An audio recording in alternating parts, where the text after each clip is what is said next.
ഹരി ഓം.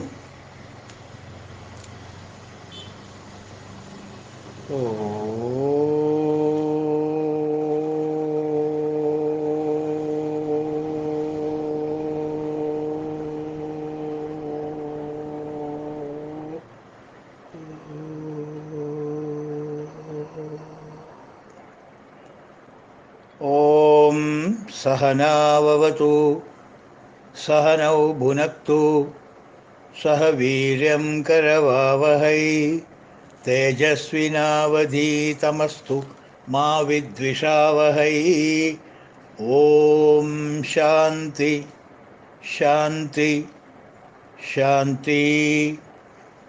ശാന്താകാരം ഭുജഗശയനം പത്മനാഭം സുരേശം വിശ്വാധാരം ഗഗനസദൃശം മേഘവർണം ശുഭംഗം ലക്ഷ്മീകാന്തം കമലനയനം യോഗിഹൃദ്ധ്യാനഗമ്യം വന്ദേ വിഷ്ണും ഭവഭയഹരം സർവലോകൈകനാഥം. 43 44 തന്നെ.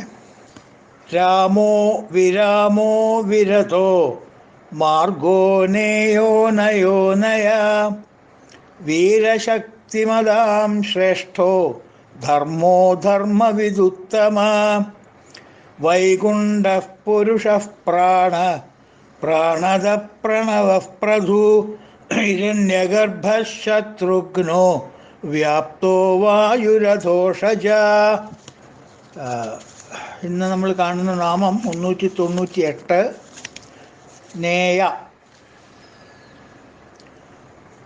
നേയ എന്ന് വെച്ചാൽ നയിക്കുന്നവൻ എന്നർത്ഥം. മാർഗദർശനം നൽകാൻ അർഹനായവൻ, കോമ്പിറ്റൻറ്റ്, അതോറിറ്റി. അതാണ് അതിൻ്റെ നേയ എന്നുള്ളതിൻ്റെ അർത്ഥം. It's a noun. ഈ ജീവാത്മാ പരമാത്മാക്കളുടെ ഐക്യം നിറവേറ്റുന്നത് മഹാവിഷ്ണുവാണ്. ഏത് രീതിയിലായാലും, ഐദർ ത്രൂ പ്രളയ process or through knowledge process, രണ്ടായാലും ജീവാത്മാവും പരമാത്മാവുമായിട്ടുള്ള ലയനം നിർവഹിക്കേണ്ടത് മഹാവിഷ്ണുവിൻ്റെ കൃപ കൊണ്ട് തന്നെയാണ്. അപ്പോൾ സർവജ്ഞനും വെറും സങ്കല്പം കൊണ്ട് എല്ലാം സാധ്യമാക്കാനും സാധിക്കുന്ന മഹാവിഷ്ണുവിനെ അതിനാൽ നേയ എന്ന് വിളിക്കുന്നു. ഒറ്റ സങ്കല്പം കൊണ്ട് കാര്യങ്ങളൊക്കെ ശരിയാക്കാം. അതിനുള്ള ജ്ഞാനശക്തിയുണ്ട്, നയിക്കാനുള്ള കഴിവുമുണ്ട്. കോമ്പിറ്റൻ്റ് അതോറിറ്റി എന്നർത്ഥം. അതുകൊണ്ട് നമ്മളെ നയിക്കുന്നവൻ,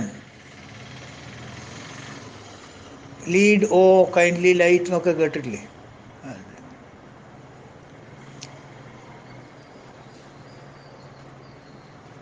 രാഗദ്വേഷങ്ങൾക്ക് അടിമപ്പെട്ട സാധാരണക്കാർ, നമ്മളെപ്പോലെയുള്ള സാധാരണക്കാരുടെ മനസ്സ്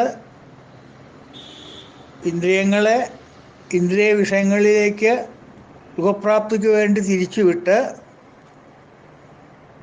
നമ്മളുടെ കാര്യമാണ് പറയണം, നമ്മളുടെ മനസ്സിനെ ഇന്ദ്രിയങ്ങളുടെ കൂടെ ഇന്ദ്രിയ വിഷയങ്ങളിലേക്ക് സുഖപ്രാപ്തിക്ക് വേണ്ടി തിരിച്ചുവിട്ട്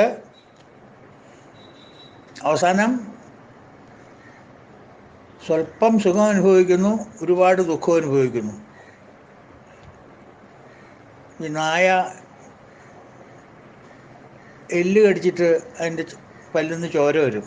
അപ്പോൾ ആ ചോര വരുമ്പോൾ അതിൻ്റെ വിചാരം എല്ലിന്ന് വരുന്ന ചോരയാന്ന് തന്നെയാണ്. എല്ലിൻ്റെ വംശമാണ് ഈ ചോര എന്ന്. ഈ ചോര നായയുടെ അംശമാണ്. അവസാനമാണത് രക്തമൊക്കെ വാർന്നു പോകുമ്പോൾ മനസ്സിലാക്കുക ഈ എല്ലൊന്നുമില്ല, ഈ വരുന്ന ചോരയൊക്കെ എൻ്റെ തന്നെയായിരുന്നു എന്നുള്ളത് മനസ്സിലാക്കുക. അതുപോലെയാണ് നമ്മൾ. ആ സ്വല്പം ഒരു സുഖം കിട്ടും, ചെറിയൊരു സുഖം കിട്ടും.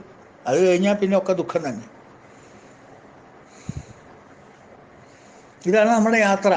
അപ്പോൾ ഈ യാത്രയെ പരിശ്രമിച്ചവർക്ക് ഈ യാത്രയിൽ നിന്ന് വിരമിച്ച് ഭഗവാൻ നേർവഴിക്ക് തിരിച്ചുവിട്ട് അദ്ദേഹത്തിൻ്റെ മാർഗത്തിലൂടെ നമ്മളെ നടത്തുന്നു. ജ്ഞാനമാർഗമോ കർമ്മമാർഗമോ ഏതോ നമ്മുടെ ഇഷ്ടപ്രകാരമുള്ള യോഗം.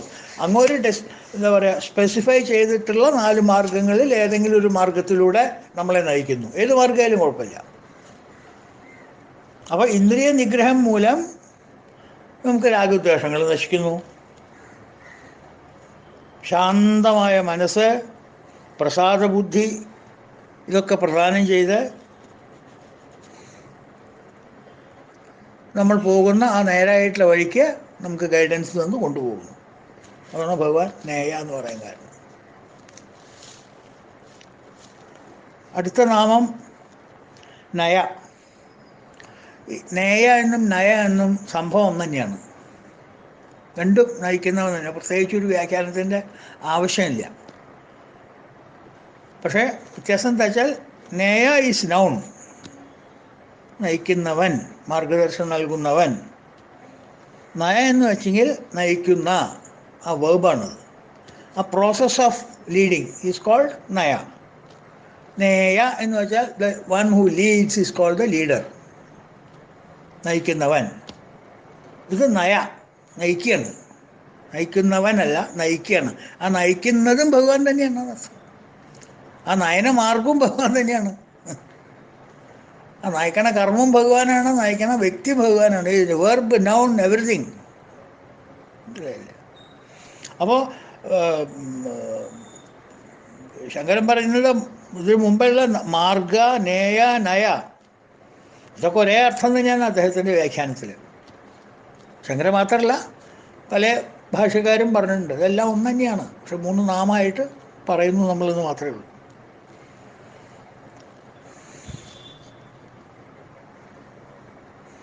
ആത്മാർത്ഥമായിട്ട് അന്തരംഗത്തിൽ, നമ്മളുടെ അന്തരംഗത്തിൽ നമ്മൾ നടത്തിയിട്ടുള്ള ഒരു ഇന്നർ എൻജിനീയറിങ്. എന്താ ഇന്നർ എൻജിനീയറിങ്? നമ്മളുടെ അന്തരംഗത്തിൽ എന്ത് എൻജിനീയറിങ്ങാണ് നമ്മൾ നടത്തുക? അത് പുറത്തേക്ക് പോകുന്നതിനെ ഒന്ന് പിടിച്ച് തിരിച്ച് ഉള്ളിലേക്ക് ആക്കുക. മനസ്സിൻ്റെ സഹായത്തോടെ ഇന്ദ്രിയങ്ങൾ പുറത്തേക്ക് പോകുന്നതിന് പകരം മനസ്സിൻ്റെ സഹായത്തോടെ ഇന്ദ്രിയങ്ങൾ തിരിച്ച് ഇങ്ങോട്ടാക്കുക. അതിനെന്ത് വേണം? മനസ്സ് ആദ്യം തന്നെ ബുദ്ധിയുടെ കൂടെ നിൽക്കണം. ഇതിപ്പോൾ മനസ്സ് ഇന്ദ്രിയങ്ങളുടെ കൂടെയാണ്, മനസ്സിലായില്ലേ? സൂപ്പർവൈസർ ഇപ്പോൾ സ്റ്റാഫിൻ്റെ കൂടെ, അതുപോരാ. സൂപ്പർവൈസർ മാനേജറുടെ കൂടെ നിന്നിട്ട് വേണം നേരെ വഴിക്ക് ഈ സ്റ്റാഫിനെയൊക്കെ തിരിച്ചു കൊണ്ടുവരാൻ. ഇതിപ്പോൾ സൂപ്പർവൈസർ സ്റ്റാഫിൻ്റെ കൂടെ നിന്നിട്ട് മാനേജറോട് വഴക്ക് പറയുന്നത് എന്താ ശരിയാവുക? എങ്ങനെ ശരിയാവുക? അതുപോലെ മനസ്സെന്ന് പറയുന്നത് ബുദ്ധിക്ക് അനുസൃതമായിട്ട് നിൽക്കേണ്ടതാണ് മനസ്സ്. അല്ലാണ്ട് ഇന്ദ്രിയങ്ങൾക്ക് എന്താ പറയുക, റാൻ മൂളിയിട്ട് നിൽക്കുകയല്ല വേണ്ടത്. അത് നമ്മൾ മനസ്സിലാക്കിയിട്ട് നമ്മുടെ മനസ്സിനെ ആദ്യം നമ്മൾ തിരുത്തിയിട്ട് ഇന്ദ്രിയങ്ങളിൽ നിന്ന് കുറേശ്ശെ വേർപ്പെടുത്തി ഒന്നിച്ച് പോരാൻ പറഞ്ഞ ഇന്ദ്രിയങ്ങളും കൂട്ടാക്കില്ല, മനസ്സും കൂട്ടാക്കില്ല. അപ്പോൾ അതിനെ മെല്ലെ നിയന്ത്രിച്ച് മനസ്സിൻ്റെ ആസ്ഥാനം ഇന്ദ്രിയങ്ങളല്ല, മനസ്സിൻ്റെ ആസ്ഥാനം ബുദ്ധിയാണ്. അതിൻ്റെ തറവാട് ഇതാണ്, അതല്ല. അവിടെ ആ ചളിപ്പരയിൽ പോയി നീ നിൽക്കണ്ട, നീ ഇങ്ങോട്ട് വാ, this is your real home എന്ന് പറഞ്ഞ ബുദ്ധിയുടെ സ്വാധീനത്തിൽ മനസ്സിനെ നിർത്തണം. അല്ലാണ്ട് ഇന്ദ്രിയങ്ങളുടെ സ്വാധീനത്തിൽ നിർത്തിയിട്ട് കാര്യമില്ല.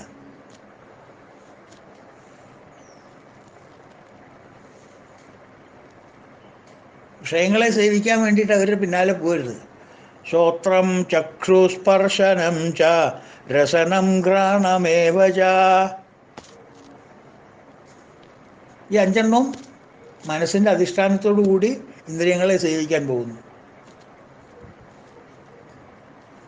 അധിഷ്ഠാനമനശ്ചൈവം വിഷയാനുപസേവതേ. ഇതിൻ്റെയൊക്കെ അധിഷ്ഠാനം, ഇതിൻ്റെയൊക്കെ പ്രിസൈഡിങ് ഓഫീസർ ആരാ? മനസ്സാണ്. ശ്രോത്രം ചക്ഷുസ്പർശനം ച രസനം ഘ്രാണം ഏവ ച അധിഷ്ഠായ മനശ്ശൈനാം. മനസ്സ് ഇതിൻ്റെയൊക്കെ അധിഷ്ഠാനമായിട്ട് ലീഡറായിട്ട് നിന്നിട്ട് വിഷയാനുപസേവതേ, വിഷയങ്ങളെ സേവിക്കാൻ വേണ്ടി പോകുന്നു. The R serving the sense or objects. അവരുടെ വിഷയങ്ങൾ ഇന്ദ്രിയങ്ങളിൽ പകർത്തിയിട്ട് ആ ഇന്ദ്രിയങ്ങൾ മനസ്സിനെ വ്യാകുലപ്പെടുത്തിയിട്ട് ആവശ്യമില്ലാത്ത കാര്യങ്ങളൊക്കെ ചെയ്യാൻ പുറപ്പെടുന്നു. ബുദ്ധി സാക്ഷിയായിട്ട് നോക്കി നിൽക്കുന്നു. മനസ്സിനെ കൈ കിട്ടിയാലല്ലേ ബുദ്ധിക്ക് വല്ലതും ചെയ്യാൻ പറ്റുള്ളൂ. അവൻ്റെ കൂടെ പോകണം, അവരുടെ കൂടെ പോകണം. അതാണ് ഇന്നർ എൻജിനീയറിങ് എന്ന് പറയുന്നത്. അതാണ് നമ്മളുടെ അന്തര്യാമിയിലുള്ള മനസ്സിനെ നമ്മൾ ഇന്ദ്രിയങ്ങളിൽ നിന്ന് പിൻവലിച്ച് ബുദ്ധിയിൽ ഉറപ്പിച്ചു കഴിഞ്ഞ് ബുദ്ധിയുടെ ഫിലോസഫിയും ബുദ്ധിയുടെ മാനേജ്മെൻറ്റ് സ്റ്റൈലൊക്കെ അറിഞ്ഞു കഴിഞ്ഞാൽ മനസ്സ് പിന്നെ അങ്ങോട്ട് ഇന്ദ്രിയങ്ങളുടെ കൂടെ പോവില്ല. ഇന്ദ്രിയങ്ങളെ നിഗ്രഹിക്കാനേ നോക്കുള്ളൂ. അതാണ് ഇന്ദ്രിയ നിഗ്രഹം. ബുദ്ധിക്ക് ഇന്ദ്രിയങ്ങളെ നിഗ്രഹിക്കാൻ പറ്റില്ല. ഇന്ദ്രിയങ്ങളെ നിഗ്രഹിക്കാൻ മനസ്സിന് മാത്രമേ പറ്റുള്ളൂ. മനസ്സിനാണ് അതിൻ്റെ കഴിവും. അപ്പോൾ മനസ്സിനെ കൊണ്ട് തന്നെ ഇന്ദ്രിയങ്ങളെ നിഗ്രഹിക്കണം. അപ്പം എന്ത് വേണം? പുറത്തേക്കുള്ള പരാഞ്ചിഖാനി വ്യതരണ സ്വയംഭൂ തസ്മാത് പരാങ് പശ്യതി ന അന്തരാത്മാ. ഉള്ളിലേക്ക് നോക്കാനുള്ള കഴിവ് മനസ്സിനില്ല. കാരണം ഈ ചെറുത്തന്മാരുടെ കൂടെ 5 ഇന്ദ്രിയങ്ങളുടെ കൂടെ നടപ്പ്. അതാണ് ഇന്നർ എഞ്ചിനീയറിങ്. അങ്ങനെയുള്ള ഇന്നർ എഞ്ചിനീയറിങ് കഴിഞ്ഞ് മെല്ലെ മെല്ലെ ബാഹ്യലോകത്തിൽ നിന്ന് നമ്മൾ സ്വല്പം പിന്മാറി. അപ്പോൾ ഇന്ദ്രിയങ്ങളുടെ ആ ഊക്കൊക്കെ കഴിയുക, പൂക്കുറ്റിയൊക്കെ മരുന്നൊക്കെ വെടിമരുന്നൊക്കെ കഴിയും, മെല്ലെ മെല്ലെ സാവധാനത്തിൽ കഴിയും. അങ്ങനെ ആ സമയത്ത് ബ്രഹ്മമായുള്ള ഐക്യത്തിന് യോഗ്യത ഉണ്ടാവുന്നു. അതിനുള്ള അധികാരിയാവും നമ്മൾ. We become qualified four spiritual travel. അല്ലേ? നമ്മൾ ഈ ചില ദിക്കിലേക്കൊക്കെ യാത്ര പോകുമ്പോൾ അതിന് എക്വിപ്പാവണ്ടേ? ഹിമാലയൻ റീജിയൻസിലേക്ക് നമ്മൾ ടൂർ പോകുകയാണെന്നുണ്ടെങ്കിൽ അതിനുള്ള വസ്ത്രങ്ങൾ, അതിനുള്ള സൂട്ടും കോട്ടും, അതിനുള്ള വിൻ്റർ ക്ലോത്ത്സൊക്കെ നമ്മൾ കരുതണ്ടേ? അപ്പോഴല്ലേ നമ്മൾ ആ യാത്രയ്ക്ക് ക്വാളിഫൈഡ് ആവുള്ളൂ. അപ്പോൾ സ്പിരിച്വൽ യാത്രയ്ക്ക്, ആത്മസാക്ഷാത്കാരത്തിന് നമ്മളെ തന്നെ നമ്മൾ അന്വേഷിച്ച് പോകുന്ന ആ പോക്കിലേക്ക് നമ്മളെ ക്വാളിഫൈ ആക്കണമെങ്കിൽ ആദ്യം ചെയ്യേണ്ടത് മനസ്സിനെ പിടിച്ച് ബുദ്ധിയുടെ കൂടെ നിർത്തണം. മനസ്സിലായില്ലേ? അപ്പോൾ മനുഷ്യന് യോഗ്യതയാവുന്നു. ഇത് ബിക്കംസ് ആൻ അധികാരിൻ. അങ്ങനെ വരുമ്പോൾ, അങ്ങനെ ഒരു സിറ്റുവേഷൻ വരുമ്പോഴാണ് ആ ജീവാത്മാവിനെ തൻ്റെ ആനന്ദ സൗധത്തിലേക്ക് നയിച്ച് ഭഗവാൻ കൊണ്ടുപോകുന്നത്. പിന്നെയുള്ള പോക്ക് രസകര. എപ്പോൾ മനസ്സ് ബുദ്ധിയുടെ കൂടെ നിന്നോ, that's all, you won the battle. പിന്നെ റെസ്റ്റ് ഈസ് ഓൾ റുട്ടീൻ.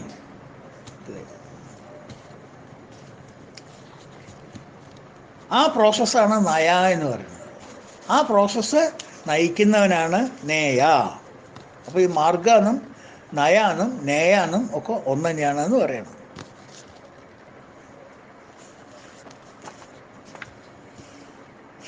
അടുത്ത നാമം 400. 400ാമത്തെ നാമം എത്തി നമ്മൾ കേട്ടോ. ഇനി ഉണ്ട്, എത്ര കിടക്കുന്നു നീ? 400/1000 അല്ലേ? എനിക്ക് യാതൊരു ധൃതിയില്ല കേട്ടോ. ആ നമ്പറൊന്നും നോക്കാണ്ടിരിക്കാൻ നല്ലത്. എനിവേ, റുട്ടീനായിട്ട് പറഞ്ഞപ്പോൾ പറഞ്ഞതേ ഉള്ളൂ. 400 ശ്രദ്ധ പതിപ്പിക്കണ്ട. അടുത്ത 400ാമത്തെ നാമം അനയ.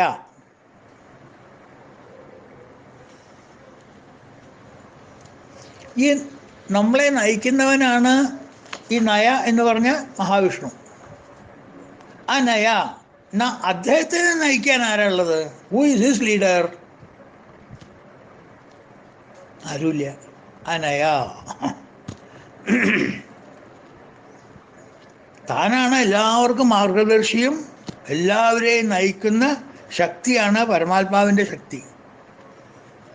പിന്നെ അദ്ദേഹത്തിന് എങ്ങനെയാണ് ട്രെയിൻ മുഴുവൻ ആരാ വഹിക്കുന്നത്? വലിച്ചു കൊണ്ടുപോകണത് എഞ്ചിനല്ലേ. ആ എഞ്ചിനെ ആരാ വലിക്കേണ്ടതെന്ന് ചോദിച്ചാൽ എന്താ ഉത്തരം പറയാം? ആ എഞ്ചിൻ തന്നെയാണ് ട്രെയിനിനെ വലിക്കേണ്ടത്. എഞ്ചിനുള്ള കപ്പാസിറ്റി ഉണ്ട്. എഞ്ചിനെ വലിക്കാൻ വേറൊരു കപ്പാസിറ്റി ആവശ്യമില്ല. അപ്പോൾ ഒരു തർക്കം ചോദിക്കാം, അപ്പോൾ ഡബിൾ എഞ്ചിനോ എന്ന്. ഇതൊക്കെ തർക്കത്തിന് വേണ്ടി ചോദിക്കുന്ന ചോദ്യങ്ങൾ. അതിന് മറുപടി ഞാൻ പറയില്ല. ഡബിൾ എഞ്ചിൻ, മനസ്സിലായില്ലേ? സാമാന്യ രീതിയിൽ നമ്മൾ പറയുമ്പോൾ ഒരു ട്രെയിൻ നമ്മൾ കണ്ടു കഴിഞ്ഞാൽ അതിൻ്റെ മുമ്പിൽ എഞ്ചിൻ നിൽക്കണം. അതിന് അവരുടെ ഭാഷയിൽ അവർ പവർ എന്നാണ് പറയുക. റെയിൽവേ ഭാഷയിൽ എഞ്ചിന് പവർ എന്നാണ് പറയുക. പവർ ഒന്നില്ലേ എന്ന് ചോദിക്കും. Power means engine, that which pulls. അപ്പം അത് എല്ലാ 10-22 കമ്പാർട്ട്മെൻറ്റിനും പുള്ള് ചെയ്യാനുള്ള പവർ ആ എഞ്ചിനുണ്ട്. ആ എഞ്ചിനോ അനയ. അതിനെ പുള്ള് ചെയ്യാൻ ആരുമില്ല, അതിൻ്റെ ആവശ്യമില്ല. അത് പരമാത്മാവിൻ്റെ ശക്തിയാണ്. അപ്പോൾ അദ്ദേഹത്തിൻ്റെ സ്വമഹിമയാൽ കൂടി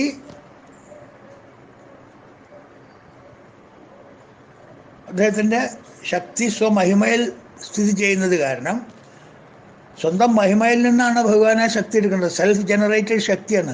അതുകൊണ്ട് വേറൊന്നിൽ നിന്ന് എടുക്കേണ്ട കാര്യമില്ല. ഭഗവാൻ അവിടെ സ്റ്റോപ്പല്ലേ. അവിടെ ബിയോണ്ട് ഇല്ലല്ലോ. നമ്മൾ പഠിച്ചില്ലേ, ദ ബക്ക് സ്റ്റോപ്സ് ദെയർ. അത് അതിർത്തിയാണ്, അത് ബൗണ്ടറിയാണ്. പിന്നെ അവിടുന്ന് അങ്ങോട്ട് ഇല്ല. No beyond, one without a beyond. The ultimate. എല്ലാറ്റിനെയും പ്രചോദിപ്പിക്കുന്നത് അദ്ദേഹമാണ്. അദ്ദേഹത്തിന് ആരും പ്രചോദിപ്പിക്കേണ്ട കാര്യമില്ല. അമിതോ മിതലോകസ്ത്വം അനർത്ഥി പ്രാർത്ഥനാവഹി അജിതോ ജിഷ്ണുരത്യന്തം അവ്യക്തോ വ്യക്തകാരണം. നോക്കുക, പെയർസ് ഓഫ് ഓപ്പോസിറ്റ്സ്. കാളിദാസൻ എത്ര ഭംഗിയായിട്ട് പറയുന്നു ഇവിടെ. അമിതോ മിതലോകസ്ത്വം, യു ആർ അൺമെഷറബിൾ. അമിത, നിന്നെ അളക്കാൻ പറ്റില്ല. നീയോ മിതലോകസ്ത്വം, ലോകം മുഴുവൻ അള്ളാനാ നീ. എന്നിട്ട് മൂന്നാമത്തെ അടി എവിടെ വെക്കേണ്ടതെന്ന് ചോദിച്ചവനാ നീ. നീ ലോകം മുഴുവൻ അളന്നവനാ. നിന്നെ ആർക്കും അളക്കാൻ പറ്റിയിട്ടില്ല. അതേവരെ അഗ്രാഹ്യ. അമിതോ മിതലോകസ്ത്വം അനർത്ഥി പ്രാർത്ഥനാവഹി. നീയെ ആരോടാ പ്രാർത്ഥിക്കണ? സന്ധ്യാവന്ദനം ആർക്ക് വേണ്ടിയിട്ടാണ് നീ ചെയ്യണം? ഞാനൊന്നും അങ്ങനെ ചെയ്യണില്ല. എനിക്ക് സന്ധ്യയില്ല, വന്ദനമില്ല. സദാസമയത്ത് സൂര്യൻ ഇങ്ങനെ ഉദിച്ച് നിൽക്കുമ്പോൾ എന്ത് അസ്തമയം, എന്ത് സൂര്യോദയം. പിന്നെ ഞാൻ എന്ത് സന്ധ്യാവന്ദനം ചെയ്യാൻ? എനിക്ക് സന്ധ്യാവന്ദനം എന്ന് പറഞ്ഞാൽ അങ്ങനെയൊന്നും ഇല്ല. അനർത്ഥി, നീ ആരോടും ഇറക്കാറില്ല. ഒരു കാര്യത്തിന് വേണ്ടി നീ ഒരാളോട് പ്രയർ ചോദിച്ചിട്ട് ചെല്ലാറില്ല. Sir, this is my prayer. ഉണ്ടായിട്ടില്ല അങ്ങനെ. കാരണം you are full. You are not empty. You are always full. പൂർണ്ണതയുള്ളവനാണ് നീ. പൂർണ്ണനെന്തിനെ എതിർക്കാൻ? എപ്പോഴും നിനക്ക് വിശപ്പുള്ളവനല്ലേ ഭക്ഷണം കഴിക്കുള്ളൂ. വിശപ്പില്ലാത്ത എന്ത് ഭക്ഷണം കഴിക്കാനാ? നീ സദാ വിശപ്പില്ലാത്തവനാ, ഒരാഗ്രഹവും ഇല്ലാത്തവനാ നീ. പിന്നെ നിനക്ക് എങ്ങനെ ആഗ്രഹം ഉണ്ടാവാനാ? പിന്നെ നീ ആരോട് ചെന്നിട്ടാണ് പ്രാർത്ഥിക്കുന്നത്? എനിക്ക് അതൊന്ന് ചെയ്തു തരുമോ, ഇതൊന്ന് ചെയ്തു തരുമോ നിനക്ക്? നമേ പാർത്ഥാസ്തി കർത്തവ്യം ത്രിഷു ലോകേഷു കിഞ്ചന. എനിക്കൊരു കർത്തവ്യമില്ല പാർത്ഥ. ഞാൻ ആർക്ക് എന്ത് പണിയെടുക്കാനാണ് ഞാൻ? എനിക്ക് I have no duties, I have no responsibilities, ഒന്നുമില്ല എനിക്ക്. But still I work. Why? Welfare of the world, of my own will. It's a play to me. അതാണ് ഭഗവാന്റെ ഫിലോസഫി. അനർത്ഥി പ്രാർത്ഥനാവഹി. നീയോ എല്ലാവരും തന്നെ പ്രാർത്ഥിക്കണത്. എല്ലാ പ്രാർത്ഥനയ്ക്കും ഉത്തരം കൊടുക്കേണ്ടത് നീയാ, അല്ലേ? സർവദേവ നമസ്കാരം. ആരെ പ്രതിഗച്ഛതി? കേശവം പ്രതിഗച്ഛതി. ആരൊക്കെ എവിടെയൊക്കെ ലോകത്തിൽ പ്രാർത്ഥിക്കുന്നുണ്ടോ ആ പ്രാർത്ഥനയ്ക്കൊക്കെ റിപ്ലൈ കൊടുക്കേണ്ട ആരാ? സെൻട്രൽ ഇൻഫർമേഷൻ സിസ്റ്റത്തിൽ നിന്ന്. നീയാണ് എല്ലാം ചെയ്യണത്. അമിതോ മിതലോകസ്ത്വം അനർത്ഥി പ്രാർത്ഥനാവഹി അജിതോ ജിഷ്ണുരത്യന്തം. നീ അജിതനാണ്. നിന്നെ ആരാ ജയിച്ചവൻ? യു ആർ അജിത. യു ആർ അൺകോൺകറബിൾ, അൺകോൺകേർഡ്, എന്താ പറയുക, invincible.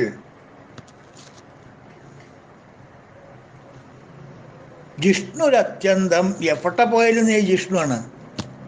wherever you go there is a victory for you. എൻ്റെ മേളിൽ ആർക്കും വിക്ടറി ഇല്ല. നീ ആരെയും ജയിപ്പിച്ചിട്ടില്ല. എൻ്റെ ഒപ്പം വന്നവരാരും തന്നെ ജയിച്ചിട്ടില്ല എന്നോട്. You are unconquerable, but you conquer everybody. ജിഷ്ണുരത്യന്തം അവ്യക്തോ. You are unseen, you are unmanifest. People cannot see you. നിന്നെ കാണാൻ പറ്റില്ല, നിന്നെ കേൾക്കാൻ പറ്റില്ല, നിന്നെ ഗ്രഹിക്കാൻ പറ്റില്ല. അമിതമാണ് നീ, അഗ്രാഹ്യനാണ്. അളക്കാൻ പറ്റില്ല, മെഷർ ചെയ്യാൻ പറ്റില്ല. 4 കിലോമീറ്റർ 3 കിലോമീറ്റർ എന്ന് പറഞ്ഞ് അളക്കാൻ പറ്റില്ല. 120 കിലോ വെയിറ്റ് എന്ന് പറയാൻ പറ്റില്ല.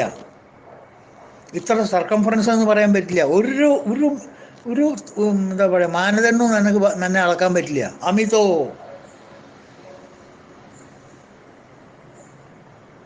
അത് കാരണം നീ അൺമാനിഫെസ്റ്റ് ആണ്. ആ അൺമാനിഫെസ്റ്റായ സാധനത്തിനെ ഞാൻ എങ്ങനെ അളക്കുക? നീ പ്രകടമാവുന്നില്ല. ഞങ്ങൾക്ക് ആർക്കും തന്നെ കാണാൻ പറ്റുന്നില്ല. അവ്യക്തോ. എന്നാലോ വ്യക്തകാരണ. എന്തെല്ലാം ഇവിടെ മാനിഫെസ്റ്റ് ആയിട്ടുണ്ടോ അതിനൊക്കെ കാരണം നീയാ. You are the cause for all the effects in the world. ആ അർത്ഥത്തിലാണ് അനയ എന്ന് പറയുന്നത്. തന്നെ നയിക്കാൻ ആരുമില്ല. അനയ, I have nobody to lead. മനസ്സിലായില്ലേ? അതാണ് അനയ. ഓക്കെ. അപ്പം 401 വീര. മഹാവിഷ്ണു വീര. വീര എന്ന് വെച്ചെങ്കിൽ അർത്ഥം പറയേണ്ട കാര്യമില്ല. ധീരൻ, വിക്രമശാലി, വീരസ്യം, ശൂരത്വം, പരാക്രമം, ഇല്ലേ? വീരശൂര പരാക്രമി എന്നൊക്കെ പറയാറില്ലേ നമ്മൾ? അത് അദ്ദേഹം തന്നെയാണ്. വീരശൂര പരാക്രമി അദ്ദേഹം തന്നെയാണ്. എല്ലാ അവതാരത്തിലും ഈ ഗുണമുണ്ട് ഭഗവാന്. ഒന്നിലല്ല, എല്ലാറ്റിലും ഉണ്ട്. വീരനാണ്, ശൂരനാണ്, പരാക്രമിയാണ്. വേണ്ട വിധം അത് പ്രകടമാക്കിയിട്ടുണ്ട് എല്ലാ അവതാരങ്ങളിലും.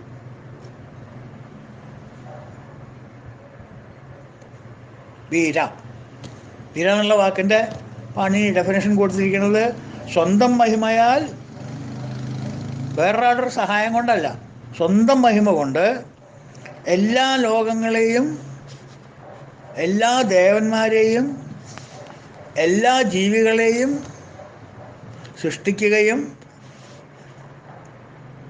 ആ സൃഷ്ടിച്ചവരിൽ ഉൾക്കൊള്ളുകയും അന്തർലീനമാവുകയും ചെയ്യുക,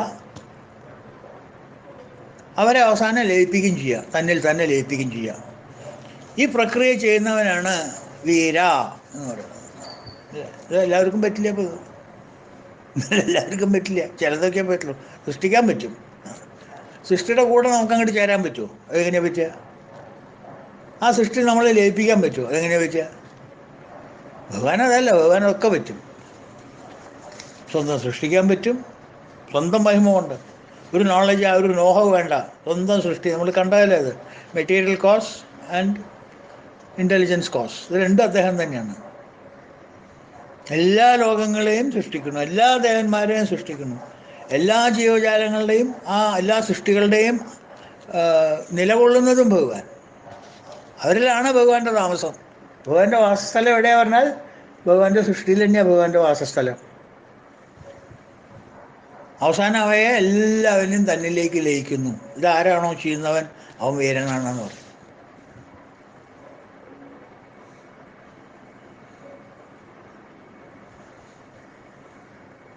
എന്നാൽ ഈ സൃഷ്ടികളുടെ കാര്യങ്ങളിൽ ഇടപെടുക ഭഗവാൻ? അനങ്ങില്ല. അവരുടെ ജീവിതകാലത്ത് അവരുടെ സകല കർമ്മങ്ങൾക്കും സാക്ഷിഭാവമായിട്ട് നോക്കി നിൽക്കുക എന്നല്ലാണ്ട് കയ്യിനും കാലിനും ശക്തി കൊടുത്തിട്ട്, 5 പഞ്ചേന്ദ്രിയങ്ങൾക്കും ശക്തി കൊടുത്തിട്ട് അവരെ കൊണ്ട് അല്ലാതെ കർമ്മങ്ങൾ, അവർക്ക് തോന്നുന്ന പ്രാരാബ്ധവശാൽ തോന്നുന്ന കർമ്മങ്ങൾ ചെയ്യിപ്പിക്കാന്നല്ലാണ്ട് ചെയ്യണ നേരത്തെ അതങ്ങനെയല്ലടാ, ഇതിങ്ങനെയല്ലടാ, നീ ഇത് അങ്ങനെ ചെയ്ത്, അങ്ങനെയല്ല ചെയ്യേണ്ടത്, ഇങ്ങനെ കഴിയുക. അനങ്ങില്ല, ഒരക്ഷരം മിണ്ടില്ല. എന്താണ് എൻ്റെ ഇഷ്ടം ചെയ്തു. അല്ലാണ്ട് ചെയ്ത് ഞാനോട് അപ്പോഴും പറഞ്ഞു അങ്ങനെ ചെയ്യേണ്ടെന്ന്. അങ്ങനെ ഒരു അപരാധം ഉണ്ടാവില്ല. അങ്ങനെയുള്ളവരെയാണ് വീര എന്ന് പറയുന്നത്. മനസ്സിലായില്ലേ? അപ്പോൾ ഭഗവാൻ എന്തുകൊണ്ടും വീരനാണ്. എന്തുകൊണ്ടും ഭഗവാൻ വീരനാണ്.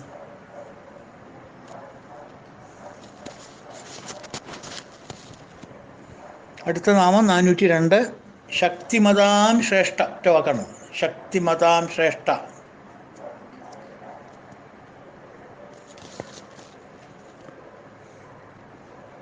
ശക്തിമതന്മാരിൽ ശ്രേഷ്ഠൻ എന്നർത്ഥം. മഹത്തായ ശക്തിയുള്ളവരിൽ യോഗ്യൻ.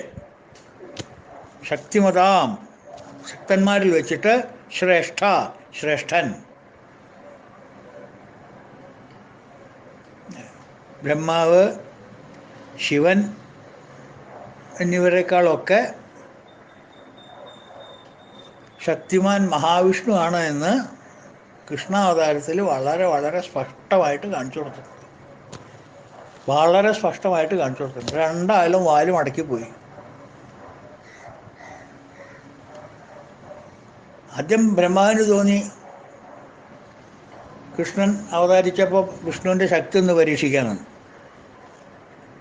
ഒരിക്കൽ ഗോപന്മാരെയും പശുക്കുട്ടികളെയൊക്കെ ഭഗവാനിൽ നിന്ന് അങ്ങോട്ട് മറച്ചു ബ്രഹ്മാവ്. അദ്ദേഹത്തിൻ്റെ അവൈലബിൾ മായ ഉണ്ട്, എല്ലാം മറച്ചു. അപ്പോൾ അദ്ദേഹത്തിൻ്റെ മായ എന്ന് പറഞ്ഞാൽ ആൾക്കാരെ ഭ്രമിപ്പിക്കാനുള്ള മായ ധാരാളം ഉണ്ടല്ലോ കയ്യിൽ. അതിപ്പോൾ നമ്മളെ കയ്യിൽ ഭ്രമിച്ചു പോകും. അപ്പോൾ എല്ലാവർക്കും, ലോകത്തിന് മുഴുവൻ തോന്നി ഇവരെല്ലാവരും കാണാനില്ലോ, കുട്ടികളൊന്നും കാണാനില്ലോ, പശുക്കളെ കാണാനില്ലോ, ഗോപന്മാരെ കാണാനില്ലോ, ഒറ്റാളിയും കൂടെ കാണാനില്ലോ, എല്ലാം എം ടി ആയില്ലോ. എന്താ ഇങ്ങനെ ബാരൻ ലാൻഡ് പോലെ കിടക്കണമെന്ന് തോന്നി. എല്ലാവരും വ്യസനിച്ചിരിക്കുകയായിരുന്നു, എന്താ ചെയ്യേണ്ടതെന്ന് അറിയണ്ടേ. അങ്ങനെ ഒരു കൊല്ലം നിന്നു എന്നാ പറയാം. ഒരു കൊല്ലം എന്ന് വെച്ചാൽ ഭഗവാന്റെ ഒരു ദിവസം, ഒരു 1 day ഹി ട്രൈഡ്. അത് കഴിഞ്ഞ് വൈകുന്നേരമായി, സന്ധ്യയ്ക്ക് ആയപ്പോൾ ഒന്ന് നോക്കിക്കളെ എന്താ പിള്ളേർ ചെയ്യണമെന്ന് നോക്കിയിട്ട് മായ ഒന്നും കൂടെ അദ്ദേഹം പിൻവലിച്ച് കഴിഞ്ഞപ്പോൾ ബ്രഹ്മാവ് കണ്ടതെന്താ അറിയോ? ഗോപസഖാക്കളോടുകൂടി പശുക്കുട്ടികളെല്ലാം മേയ്ക്കുന്ന ഉണ്ണികൃഷ്ണൻ. യാതൊരു മാറ്റവും അവിടെ ഇങ്ങനെ മേഞ്ഞ് നടക്കുന്നു. അപ്പോൾ എന്താ അർത്ഥം? ബ്രഹ്മാവിൻ്റെ മായ ഒന്നും അങ്ങോട്ട് ഏശിയിട്ടില്ല, കൃഷ്ണനും ഏശിയിട്ടില്ല, കൃഷ്ണൻ്റെ ചുറ്റിപ്പറ്റി നിൽക്കണ ആർക്കും ഏശിയിട്ടില്ല. ഒക്കെ ഒരു തോന്നലായിരുന്നു അവർക്ക്, എല്ലാം ഭ്രമം. അവരൊന്നും നശിപ്പിക്കാൻ പറ്റിയിട്ടില്ല. അപ്പോഴാണ് വിഷ്ണുവിൻ്റെ കൃഷ്ണൻ്റെ ശക്തി, മായാശക്തി എന്താണെന്ന് ബ്രഹ്മാവ് മനസ്സിലാക്കിയിട്ട് മാപ്പ് പറഞ്ഞ് സ്തുതിച്ചു എന്നാ പറയാം. ഭാഗവതത്തിലുണ്ട്, സ്തുതിച്ചു എന്നാ പറയാം. മനസ്സിലായോ?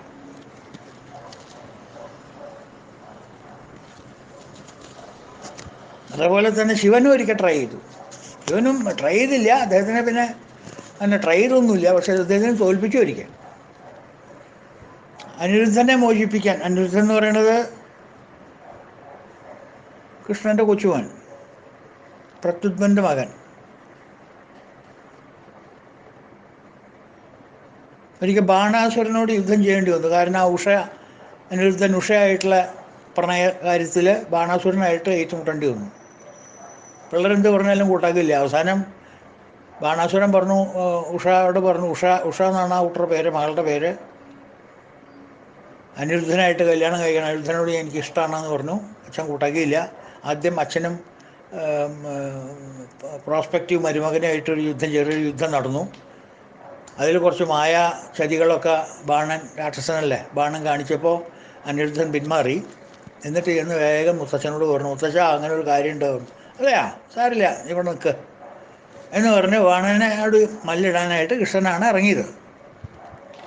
ബാണനായിട്ട് യുദ്ധം വെട്ടാൻ നോക്കിയപ്പോൾ ബാണൻ്റെ ഒരു വരം ശിവന് പണ്ട് കൊടുത്തത് കാരണം ശിവൻ ബാണൻ്റെ സെക്യൂരിറ്റി ഗാർഡാണ്. ഇത്ര കൊല്ലം സെക്യൂരിറ്റി ഗാർഡായിട്ട് അവിടെ നിൽക്കാമെന്നുള്ളൊരു വരം കൊടുത്തിട്ടുണ്ട്. ആ സമയത്താണ് ഇത് നടക്കുന്നത്. അപ്പോൾ യജമാനെ ആക്രമിക്കാൻ ആൾ വന്നാൽ സെക്യൂരിറ്റി ഗാർഡ് മുണ്ടാണ്ട് നിൽക്കുമോ? വേഗം ശിവനും പോയി പാശുപതാസ്ത്രമൊക്കെ എടുത്തിട്ട്. അപ്പോൾ യുദ്ധം ആര് തമ്മിലായി? ശിവനും കൃഷ്ണനും തമ്മിലായി യുദ്ധം. അങ്ങനെ യുദ്ധം ചെയ്ത് അവസാനം വിഷ്ണുവിന് ജയം വന്നു, ശിവന് പിന്മാറേണ്ടി വന്നു. കൃഷ്ണൻ്റെ ശക്തി അറിഞ്ഞിട്ട് അതിനെ കൊണ്ട് തടുക്കാൻ പറ്റില്ല, അതുകൊണ്ട് പിന്മാറേണ്ടി വന്നു. ബാണനെ മുട്ടുകുത്തിച്ച് ആ കല്യാണം നടത്തിച്ചു കൊടുത്തു.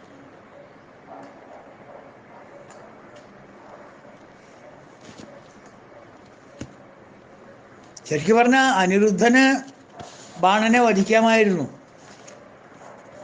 അതിനുള്ള ശക്തി അനിരുദ്ധനുണ്ട്. കൊച്ചുമകൻ മതി, ഭഗവാൻ തന്നെ വേണമെന്നൊന്നുമില്ല ഇതിനിറങ്ങാൻ.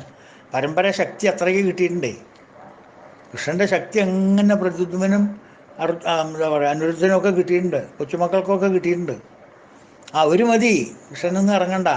പക്ഷെ അനിരുദ്ധൻ അതിന് പോയില്ല. അനിരുദ്ധൻ മെനക്കെട്ട് കഴിഞ്ഞാൽ ബാണനെ കൊല്ലും. അത് കൊല്ലാണ്ട് എങ്ങനെയും രക്ഷിച്ചെടുക്കാമെന്ന് ചോദിച്ചു. കാരണം അമ്മായിയപ്പനല്ലേ ഏതായാലും. എൻ്റെ കൈ കൊണ്ട് ഞാൻ എൻ്റെ അമ്മായിയപ്പനെ കൊന്നിട്ട് അവൾക്കൊരു വിഷമം വേണ്ട, എൻ്റെ അച്ഛനെ കൊന്ന ആളല്ലേ, എന്തായാലും ഇത്ര വേണ്ടായിരുന്നില്ല കേട്ടോ അനുവേട്ടാ എന്ന് നാളെ പറയണ്ട.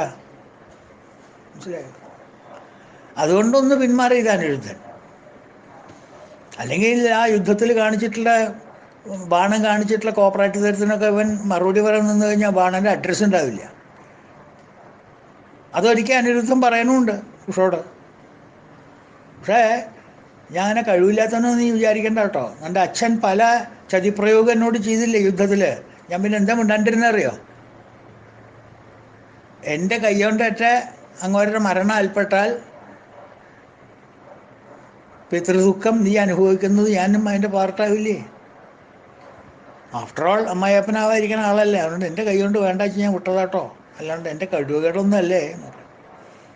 വെള്ളത്തോട് ഭംഗിയായിട്ട് ശ്ലോകം എഴുതിയിട്ടുണ്ട് ഇതിനോട്.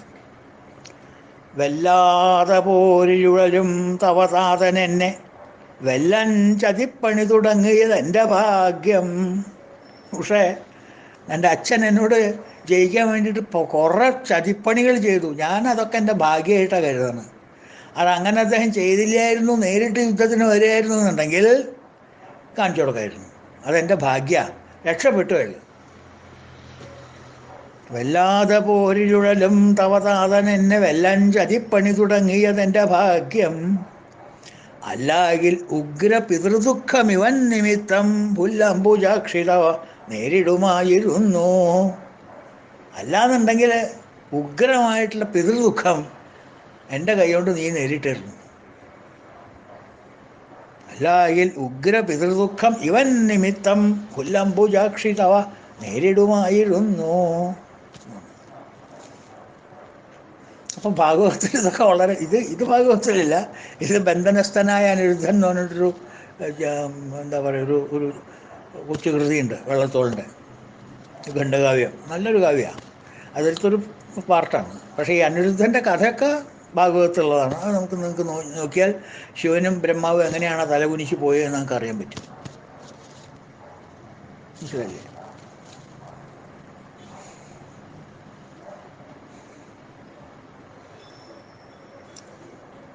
അപ്പോൾ നമ്മളിലുള്ള എല്ലാവരിലും, എല്ലാ ജീവജാലങ്ങളിലുമുള്ള 3 തരത്തിലുള്ള ശക്തികൾ. നമുക്ക് എല്ലാവർക്കും 3 കാറ്റഗറി ഓഫ് ശക്തിയുള്ളത്: ഇച്ഛാശക്തി, ജ്ഞാനശക്തി, ക്രിയാശക്തി. നമ്മളൊരിക്കൽ സംസാരിച്ചിട്ടുള്ളതാണ് ഈ ശക്തിയെക്കുറിച്ച്. ഇച്ഛാശക്തി means the power of desire. നമ്മളുടെ ആഗ്രഹങ്ങളുടെ എന്താ പറയുക, അതിൻ്റെ ഒരു strength, the power of desire, ഇച്ഛാശക്തി. അതുകൊണ്ടാണ് നമ്മളൊക്കെ ജീവിക്കുന്നത്. നമ്മളുടെ ഇച്ഛയ്ക്ക് ശക്തി ഇല്ലാന്നുണ്ടെങ്കിൽ പിന്നെ നമ്മളെന്താ ജീവിക്കുക, അല്ലേ?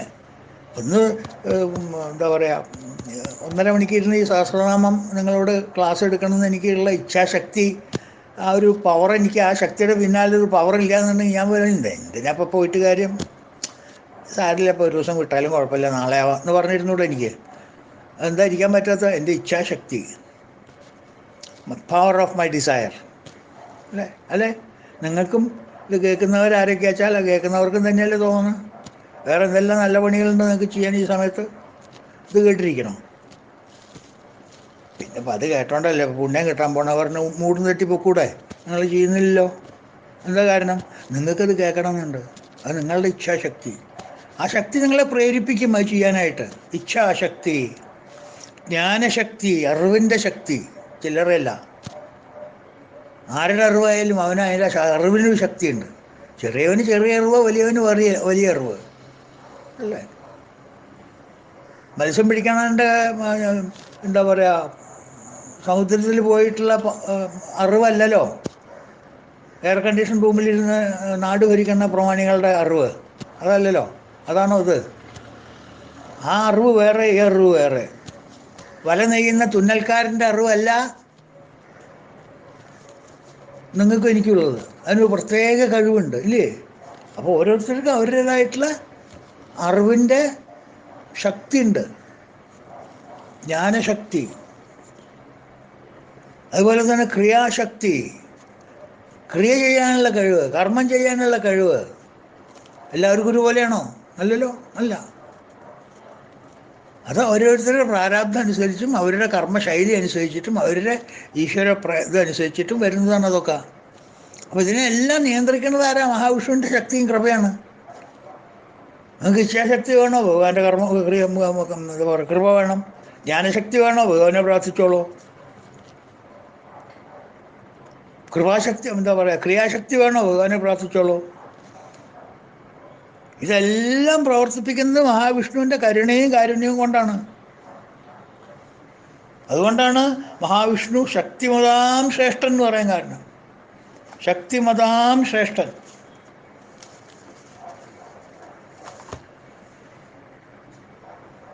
അപ്പോൾ മഹാവിഷ്ണു എന്ന് പറയുന്നത് is an embodiment of all energy, composite, total, not -1. ഒന്നും മൈനസില്ല, എല്ലാം അദ്ദേഹത്തിലുണ്ട്. സമഗ്രമായിട്ടുള്ളൊരു ഭണ്ഡാരമാണ് മഹാവിഷ്ണു എന്ന് പറയുന്നത്.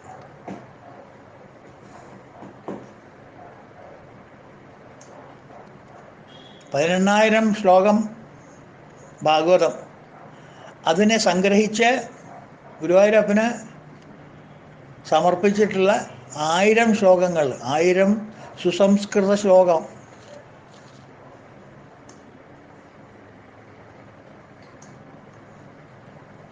ആ ശ്ലോകങ്ങളെ കൊണ്ട് ഭഗവാന് പുഷ്പാർച്ചന നടത്തിയിരിക്കുകയാണ്. ആര്? ഭട്ടതിരിപ്പാട്. 1000 സുസംസ്കൃത ശ്ലോകപുഷ്പങ്ങൾ ഭഗവാനെ പൂജിക്കുകയായിരുന്നു 1000 ശ്ലോകങ്ങളെ കൊണ്ട്. ഏത്? ഈ 18,000 ശ്ലോകം കണ്ടൻസ് ചെയ്ത് അതിലർത്ഥവും ഒന്നും പോകാതെ, ചോർന്നു പോകാതെ, അർത്ഥവും ഭാഷയും ഒന്നും ചോർന്നു പോകാതെ 1000 ശ്ലോകങ്ങളിൽ ഒതുക്കി 100 ദശകങ്ങളിലാക്കി ഭഗവാനെ പൂജിക്കുകയായിരുന്നു ഭട്ടതിരിപ്പാട്. അങ്ങനെ കണ്ടൻസ് ചെയ്ത് വരുന്ന ശ്ലോകങ്ങൾ 1000 ശ്ലോകങ്ങളും ഇമ്പോർട്ടൻ്റ് ആയിരിക്കില്ലേ? ഈ 18,000 ചുരുക്കി 1000 ആക്കിയത്. നമ്മൾ പണ്ട് സ്കൂളിലൊക്കെ പഠിച്ചിട്ടില്ലേ, ഒരു write precis on the following paragraph എന്ന് പറഞ്ഞിട്ട് 2 പേജ് തരും. അത് കണ്ടൻസ് ചെയ്ത് 2 പാരഗ്രാഫ് ആക്കണം അല്ലേ? കുറേ കുട്ടികളുടെ മാർക്ക് കുറേ അതിൽ പോയിട്ടുണ്ടാവും. ചിലർക്കൊന്നും അങ്ങനെ എഴുതാൻ പറ്റില്ല, കണ്ടൻസ് ചെയ്ത് എഴുതാൻ പറ്റില്ല. എഴുതും, പക്ഷെ അതിലൊന്നും ഉണ്ടാവില്ല. ആദ്യം പറഞ്ഞാലൊന്നും ഇതിലുണ്ടാവില്ല. അർത്ഥമൊന്നും പോവാതെ, സിറ്റുവേഷനൊന്നും മാറാതെ, അതേപോലെ തന്നെ എല്ലാ ഗാംഭീര്യമായിട്ടുള്ള കാര്യങ്ങളും ഇതിൽ ഉൾക്കൊള്ളണം, ഇമ്പോർട്ടൻ്റ് ആയിട്ടുള്ള കാര്യങ്ങളൊക്കെ ഉൾക്കൊള്ളണം. അങ്ങനെ എഴുതിയാലേ അത് പ്രസയാവുള്ളൂ. അത് ഭാഗവതത്തിൻ്റെ ഒരു കണ്ടൻസ്ഡ് വെർഷനാണ് നാരായണീയം. 1000 ശ്ലോകങ്ങൾ 18,000 ശ്ലോകത്തിൽ നിന്ന്. അപ്പോൾ അതിൽ എഴുതിയതൊക്കെ വളരെ ഇമ്പോർട്ടൻ്റ് ആയിട്ടുള്ള ശ്ലോകങ്ങളാവില്ലേ? നമ്മുടെ ശ്രദ്ധ ചെലുത്തേണ്ട ശ്ലോകങ്ങളാവില്ലേ? ഒരെണ്ണത്തിന് നമുക്ക് വിട്ടുകളയാൻ പറ്റുമോ? വിട്ടുകളയാൻ പറ്റില്ലല്ലോ. ഇതൊക്കെ ഭാഗവതത്തിൻ്റെ എസൻസ് ശ്ലോകങ്ങളല്ലേ ഇതൊക്കെ എടുത്തിരിക്കണം. ആ ശ്ലോകങ്ങളിൽ ഭഗവാൻ രണ്ട് ശ്ലോകങ്ങളിൽ ഭഗവാൻ നാരായണ ഭട്ടതിരിപ്പാട് എന്താ ഭഗവാനെ കുറിച്ച് പറയണത്? 1-ാം സ്കന്ധത്തിലും 2-ാം സ്കന്ധത്തിലും. 1-ാം സ്കന്ധത്തിൽ അദ്ദേഹം പറയും എന്താണ്?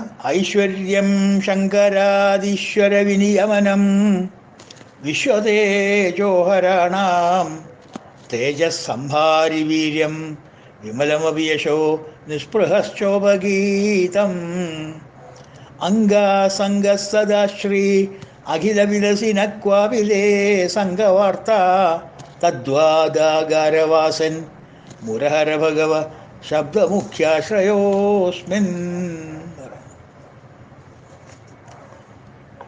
അങ്ങയുടെ പ്രഭാവം എൻ്റെ ഭഗവാനെ എന്ത് പറയാനാ ഞാൻ?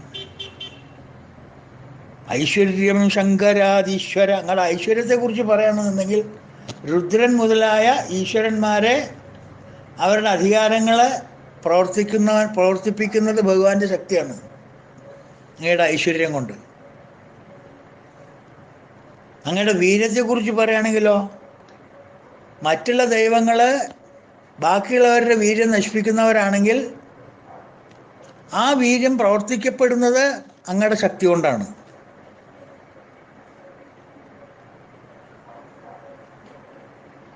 ബ്രഹ്മാവ് ശിവൻ എങ്ങനെയൊക്കെ വീര്യം പ്രകടിപ്പിക്കുന്നത്, അവർക്ക് വീര്യം പ്രകടിപ്പിക്കാൻ പറ്റുന്നത് അങ്ങയുടെ പ്രഭാവം കൊണ്ടാണ്. നീ വിമലമായിരിക്കുന്ന യശസ്സാവട്ടെ ഭഗവാന്റെ. വിരക്തന്മാരായിട്ടുള്ള യോഗികളുടെ യോഗികൾ വർണ്ണിക്കപ്പെടുന്ന ലക്ഷ്മി ദേവി, ഭഗവതി ദേവി അങ്ങയുടെ വക്ഷസ്ഥലത്തിൽ ആശ്രയിച്ചിരിക്കുന്നതായ സർവജ്ഞനുമായ അങ്ങയാണ്.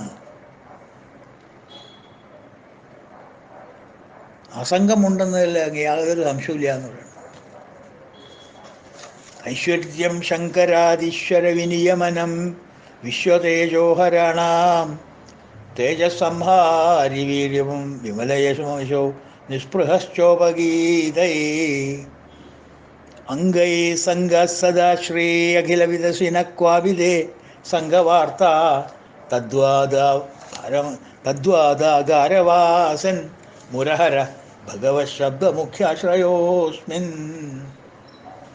6 ശബ്ദങ്ങളാണ് ഭഗ എന്നുള്ള നാമത്തിൻ്റെ അർത്ഥം. ഐശ്വര്യം ശങ്കരാദി. ഐശ്വര്യം, വീര്യം, കീർത്തി, ശ്രീ, ജ്ഞാനം, വൈരാഗ്യം, ഈ 6 ഭഗ എന്നുള്ളതിൽ. അപ്പോൾ ഈ 6 ഇല്ലാത്തവരും പലവരും ഈശ്വരൻ എന്ന പേരിൽ അറിയപ്പെടുന്നുണ്ട്, ഭഗവാൻ എന്നുള്ള പേരിൽ അറിയപ്പെടുന്നുണ്ട്. അതൊക്കെ ഒന്നുകിൽ എല്ലാം ഉണ്ടായിരിക്കും, എല്ലാവരിലും പൂർണ്ണത ഉണ്ടാവില്ല, അല്ലെങ്കിൽ പൂർണ്ണമായിട്ട് ചിലതേ ഉണ്ടാവുള്ളൂ. അങ്ങനെ 2 തരത്തിലുള്ള അപൂർണങ്ങൾ ഉണ്ടാവും.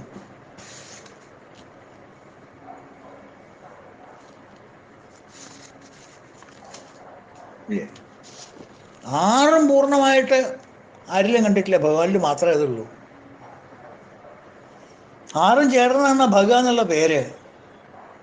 അതുകൊണ്ട് സമഗ്രമായിട്ടുള്ള ഈ ഭഗവാൻ എന്നുള്ള ശബ്ദത്തിന് അങ്ങനെയാണ് അർഹ എന്ന് പറയുന്നത്. ഹരിഹര എന്താണ് മുരഹര ഭഗവത് ശബ്ദമുഖ്യാശ്രയോസി. ആ ശബ്ദത്തിൻ്റെ അർഹൻ ഭഗവാനാണ്.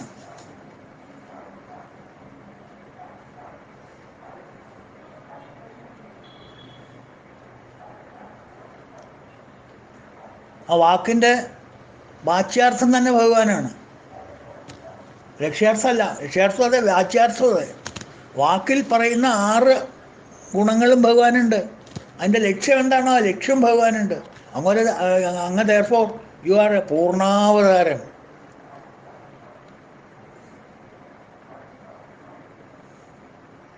മറ്റവർക്കാർക്കും ഭഗവത് ശബ്ദത്തിൻ്റെ എന്താ പറയുക മുഖ്യ ആശ്രയത്വം ഇല്ല. അങ്ങക്ക് അങ്ങനെയല്ല, മുഖ്യാശ്രയം അങ്ങക്കുണ്ട്. കാരണം എല്ലാം കയ്യിലുണ്ട്. ശബ്ദമുഖ്യാശ്രയോസി. അപ്പോൾ എന്താ അതിൻ്റെ അർത്ഥം കാണിക്കുന്നത്?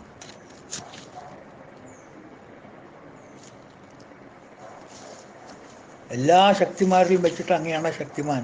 ശക്തിമതാം ശ്രേഷ്ഠ അല്ലേ?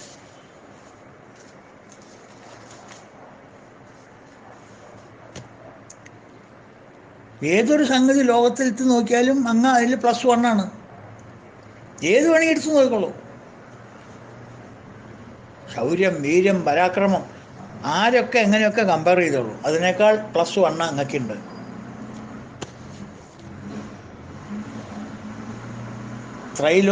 രണ്ടാമത്തെ ദശകത്തിൽ നോക്കൂ. 2-ാം ദശകത്തിൽ, നേരത്തെ ഞാൻ പറഞ്ഞ ആദ്യത്തെ ദശകത്തിലാണ്. 2-ാം ദശകത്തിലും ഒരു ശ്ലോകമുണ്ട്. അതും ഇമ്പോർട്ടൻ്റ് അല്ലേ? 1000 ശ്ലോകത്തിൽ പെട്ടതല്ലേ അത്. യത്രൈലോക്യമഹീയസോഭിമഹിതം സമ്മോഹനം മോഹനാത് കാന്തം കാന്തനിധാനതോപി മധുരം മാധുര്യധുര്യാദവീ സൗന്ദര്യോത്തരതോപി സുന്ദരതരം തദ്രൂപം ആശ്ചര്യദപ്യാശ്ചര്യം ഭുവനേന കസ്യ കുതുകം പുഷ്ണാതി വിഷ്ണോ വിഭോ. അങ്ങേ കണ്ട ആർക്കാ രസിക്കാണ്ടിരിക്കുക ഭഗവാനെ? ഞങ്ങളുടെ സ്വരൂപത്തെ മനസ്സിലാക്കി കഴിഞ്ഞാൽ ആരാ മേപ്പോട്ട് നോക്കാണ്ടിരിക്കുക? ആർക്കാ ആശ്ചര്യമില്ലാണ്ടിരിക്കുക? യത്രൈലോക്യമഹീയസോഭിമഹിതം സമ്മോഹനം മോഹനാൽ. ഈ 3 ലോകത്തിലും ഉത്കൃഷ്ടമായിരിക്കുന്നതിനേക്കാൾ അത്യുത്കൃഷ്ടമാണ് ഭഗവാൻ.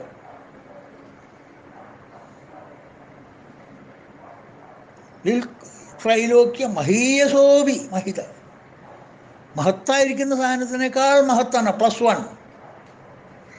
സമ്മോഹനം മോഹനാൽ, മോഹനമായിരിക്കുന്ന കാര്യം ഏതാണ് ഈ ലോകത്തിൽ? ഏറ്റവും മോഹനപ്പെട്ട കാര്യം എന്താ ഈ ലോകത്തിൽ? ആലോചിച്ച് നോക്കിക്കോളൂ. ഏതാണ്? എക്സ്. എന്നാ ഞാൻ X+1. സമ്മോഹനം മോഹനാദ് കാന്തം കാന്തിനിധാനതോപി. Most attractive thing in the world ഏതാ? അതിൻ്റെയും +1 ഞാനാണ്. മധുരം മാധുര്യധുര്യാദവി. ഏറ്റവും മധുരമായിട്ടുള്ള പദാർത്ഥം എന്താ? മൈസൂർ പാക്കാണോ? എന്നാൽ ഞാൻ +1. മൈസൂർ പാക്കല്ല, ലഡ്ഡു ആണോ? ആയിക്കോട്ടെ, എന്നാൽ ലഡ്ഡു +1. അല്ല, ചക്ക വരട്ടിയത്, എന്നാൽ ചക്ക വരട്ടിയത് +1. ഏതാ നിങ്ങൾ മധുരമായിട്ടുള്ള കാര്യം ഈ ലോകത്തിലെന്ന് പറഞ്ഞോളൂ, അതിൻ്റെ +1 എൻ്റെ കയ്യിലുണ്ട്. മധുരം മാധുര്യധുര്യാദവി സൗന്ദര്യോത്തരതോപി സുന്ദരതരം. മോസ്റ്റ് ബ്യൂട്ടിഫുൾ, മോസ്റ്റ് എലിഗൻറ്റ് ഏതാ ഈ ലോകത്തിൽ? പറഞ്ഞോളൂ. പറയൂ. മിസ് വേൾഡ് ആണോ? എന്നാൽ ഞാൻ +1 ആണ്. ഹിമാലയ പർവ്വതമാണോ? ഞാൻ +1 ആണ്. ആൽപ്സ് ആണോ മോസ്റ്റ് ബ്യൂട്ടിഫുൾ? ഞാൻ +1 ആണ്. മിസോറി മിസിസിപ്പി പുഴ ഒഴുകണ്ട് കാണാനാണോ മോസ്റ്റ് സൗന്ദര്യം? എന്നാൽ ഞാൻ +1 ആണ്. അതിനേക്കാൾ ഒക്കെ ഒരു +1 എൻ്റെ കയ്യിലുണ്ട്. അതൊന്നുമല്ല. സൗന്ദര്യോത്തരതോപി സുന്ദരതരം തദ്രൂപം ആശ്ചര്യതപ്യാശ്ചര്യം. ഏറ്റവും വലിയ മിസ്റ്റീരിയസ് വണ്ടർ ഈ ലോകത്തിൽ എന്താ? അതിനേക്കാൾ +1 ഉണ്ട്. തദ്രൂപം ആശ്ചര്യതപ്യാശ്ചര്യം. അതാണ് എൻ്റെ സ്വഭാവം. അല്ല, എൻ്റെ സ്വഭാവം എന്ന് ഭഗവാൻ പറയണ്ട, അതാണ് കൂട്ടരെ ഭഗവാന്റെ സ്വഭാവം. ഇവിടെ ഗുരുവായൂരുകാർ കേൾക്കുന്നുണ്ടോ എന്നാ പട്ടേരിപ്പാട് ചോദിക്കണം. ഇവിടെ തൊഴാൻ വരുന്നവരും ഇവിടെ താമസിക്കുന്നവരൊക്കെ കേൾക്കുന്നുണ്ടോ ഇദ്ദേഹത്തിനെ കുറിച്ച്? തദ്രൂപം ആശ്ചര്യതപ്യാശ്ചര്യം.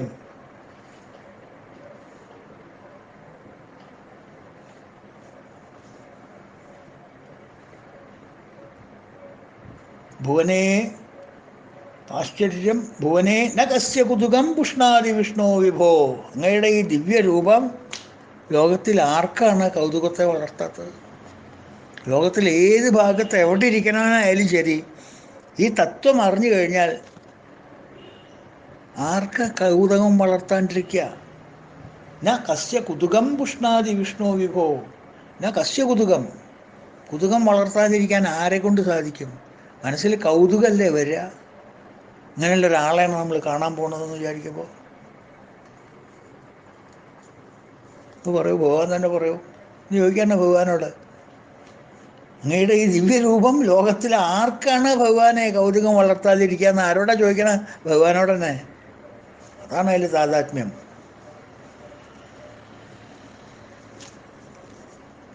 അപ്പോൾ ഭാഗവത്തിനെ കണ്ടൻസ് ചെയ്ത് ഈ 1000 ശ്ലോകങ്ങൾ എഴുതി കഴിഞ്ഞാൽ ആ 1000 ശ്ലോകം എത്രയോ എന്താ പറയുക, ഒന്നാം സ്ഥാനത്ത് ഒന്നാം കടയിൽ നിൽക്കേണ്ടതാണ് നമ്മൾ ആലോചിക്കണം. എഴുതേണ്ടത് ആരാ? ചെറിയ ആൾ, നിസ്സാരക്കാരനല്ല, വട്ടേരിപ്പാടാ. ഭക്തിയിലും ജ്ഞാനത്തിലും ഒപ്പം സവ്യസായിയായിട്ട് നടക്കുന്ന ആളാ. ഭക്തി മനസ്സിലുണ്ട്, പക്ഷെ പ്രകടമാവുന്നത് ജ്ഞാനാണ്, അല്ലേ?